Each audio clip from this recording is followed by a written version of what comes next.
No, Dre, T, it's your boy D Neal back with another reaction video, guys. Here we are with 6 strange things foreigners don't understand about Australia. Before we dive in, make sure you subscribe to the channel, ring notification bell, give the video a thumbs up so it gets suggested. Oh my God! Moving to Australia is a massive culture shock, even for people moving from countries that already speak English. You'll soon realise in Australia that everything might look the same, but it's all very different. And no, it's not upside down.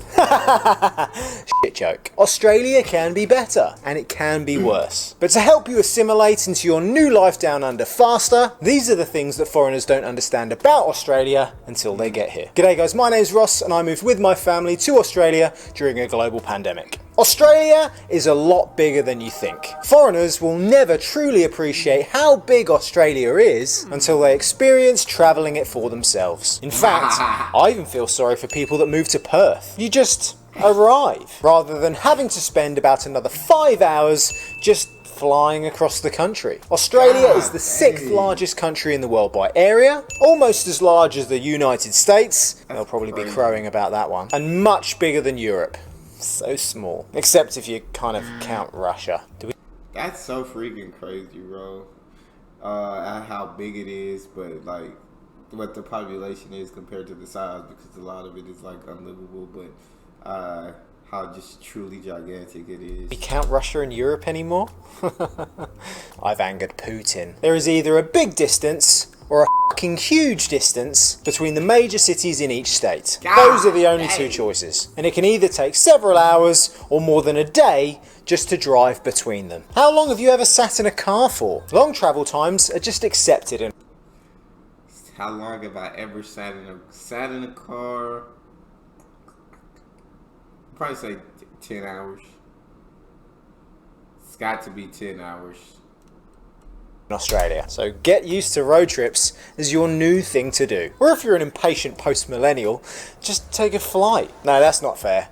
Old people can be impatient too. Things just aren't round the corner anymore. Even the shops. I mean, if you live in one of the big cities, then you probably won't notice this too much. But even in the burbs, properties are just much more spread out, and that round the corner trip to the shops, or the cheeky schooner in the pub, could mean that you might need to take the car and drive. But don't drink and drive. If you have my luck, then you'll probably get stopped for an RBT. Don't worry, some pubs or taverns or RSLs might even put on a courtesy bus for you, to get you home safely in your drunken stupor. Particularly if you love to play the pokies, and you just lost all of your money to them. Aussies love a punt. You probably won't mind going to the doctor in Australia. Australia has a public healthcare system that's probably better than the one in the country that you've just come from. First off, Medicare is pretty much free. Don't get pedantic about taxes, but it basically means that all Australians and permanent residents don't get pedantic about taxes, because every time they say it's free, it's like, oh, it's not free because you pay for it out of your taxes.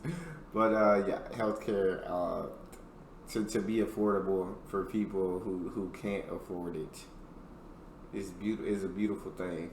I think I agree with them, and where they say healthcare is a right, not a privilege, I 100% agree with that statement. Residents have access to free or heavily subsidised medical treatment, including doctor's appointments, hospital visits, and some prescription medicines. Medicare also covers some allied health services, such as physiotherapy, podiatry, and psychology, all the P's. This can be a huge relief for those who need ongoing care for chronic health conditions. So you won't get any Walter Whites in Australia doing naughty things just to pay for their treatment. They'll just do that for the vibes. Vibe. That doesn't sound cool when I say vibes. And lastly, the Australian healthcare system places a strong emphasis on preventative healthcare, with regular checkups and screenings available for all, if you're a citizen or a permanent resident. In fact, seeing a doctor here is much easier than other free healthcare systems in other parts of the world, like the NHS. Now, I love the NHS, but it's underfunded and under-resourced. I'm not saying Medicare's perfect, and it's never a bad investment for any government to invest more money into healthcare, but at least here, I don't actively avoid going to see the doctor because I know the wait time is gonna be horrendous. At least here I can actually see my doctor. Public transport. Yeah, over here in the UK, it's like horrendous wait time is a struggle. Over here is horrendous debt is a struggle between regularly going to see your doctor. It's like, I don't got the funds in my bank account, and I can't afford to go bankrupt. So we just gonna have to rock it out and pray that we don't get sick. Is different. I mean, they still use buses and trains and stuff, but this one really varies in comparison to where you originally came from, both for the positive and the negative. If you come from America, then I would say that the whole public transport system is quite good. It's mostly clean, safe, apart from the odd echet. I mean, I've never had any problems. It's not overcrowded, no one's having to push you onto trains, or you don't need to sit on the top. Most of the time you can get a seat. And it's pretty affordable, especially now with the cost of fuel. Most of the time travelling on public transport is going to be cheaper than using your own car. And better for the environment too. But is it going to save you time? Maybe not. Because that's assuming that it gets you to exactly where you want to go at the time you want to get there. Public transport in Australia at times can be quite limited, especially outside of the major cities. Bus networks don't always link up the best with train or tram networks, or if it does, it can sometimes be infrequent. So you better make that connection or hope that your phone has enough battery to keep you entertained through the wait. But at least you have choice. And on the whole, it seems that public transport in Australia is trying to be made better rather than being underfunded and just made worse. The immigration process in Australia is complicated and lengthy. Are you looking at starting the process? When I started doing it for my family nearly 5 years ago, to be honest, I didn't know where to start. What's the difference between an expression of interest and actually being able to apply? How do I know if my occupation is even on the skills list? What information do I need to provide to the Australian government to prove that I'm not a worthless sponger and I'll be able to actively contribute to the Australian economy and just get on with living my best life down under? The truth is that for some people, the process is incredibly easy. For some, the forms are simple. Well, not for me. I'm lazy. So if, like me, your life is already busy enough that you can't afford to add in any additional worries, that's my way of saying I'm lazy. Or at least that's how I justify it to myself. I gotta start justifying it to myself that way. Now, when people ask me to do stuff, my life is so busy, guys, I can't afford to add any additional worries right now. I'm sorry, it's too busy at the moment. I like the way you put it into words instead of just saying I don't feel like it or I'm lazy.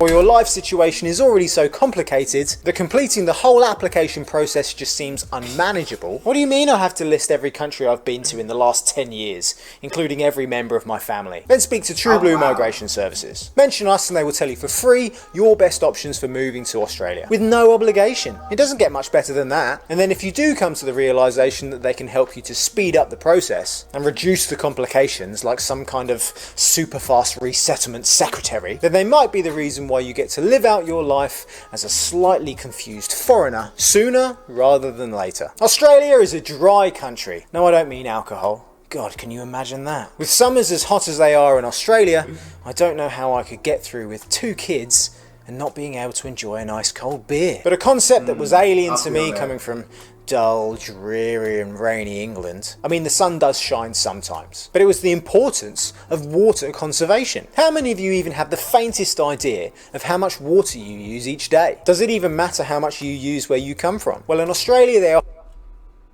I've never thought about it. Where I come from, it doesn't matter. Yeah, I don't know. I drink like 3 to 4 bottles of water. I shower every day. I brush my teeth.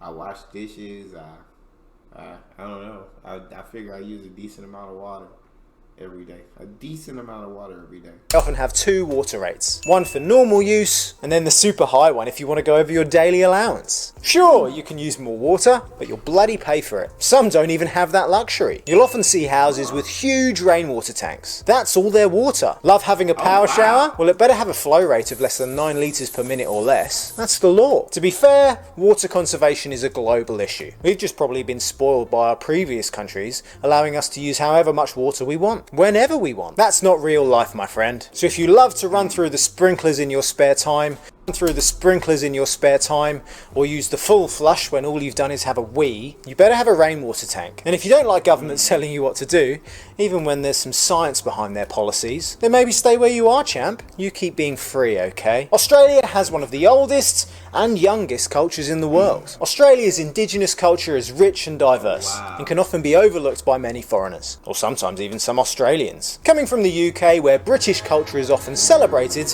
but not necessarily conducted on a daily basis, it can seem a bit weird when someone pays their respects to indigenous cultures when publicly speaking. Even taking part in your first welcome to country or smoking ceremony can seem a bit weird. And yes, a smoking ceremony isn't necessarily what you're thinking. Don't be scared to be curious and want to learn about more than 40 I didn't think it was what I was thinking. I didn't even think the thought of thinking that, so I don't know what I'm saying. 40,000 years of culture and tradition that is far flung from how we currently live our lives. Modern Australian culture can also seem alien to many foreigners at times too, especially coming from countries that are so densely urbanised and developed. Australia is such a beautiful country, and as a foreigner you'll feel compelled to want to go and explore more of it. So just get out there and do it. No, you're not going to be stalked by some kind of dangerous animal wanting to kill you, unless you're kind of within 4 metres of water further up north. Oh, and do watch out for drop bears. But as long as you stick to the trail, bushwalking and hiking are popular recreational activities, and are more likely to cleanse your soul and improve your health than end up with you having a punch-on with a kangaroo. But genuinely watch out for magpies though.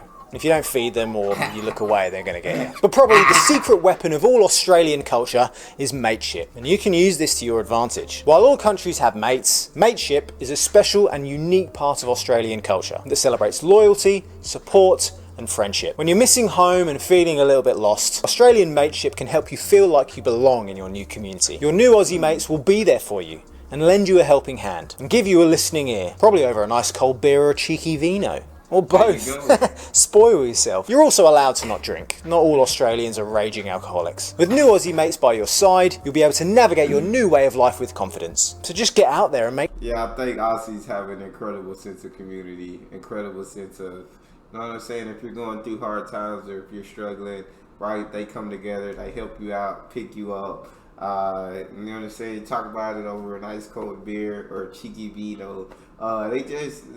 They care about one another. They really care about one another, and they care about their community. Make new friends. You won't be rejected. That's un-Australian. You might even find some new forever friends. And if you're still worried about moving to Australia, this video is going to help you out too. Catch you later.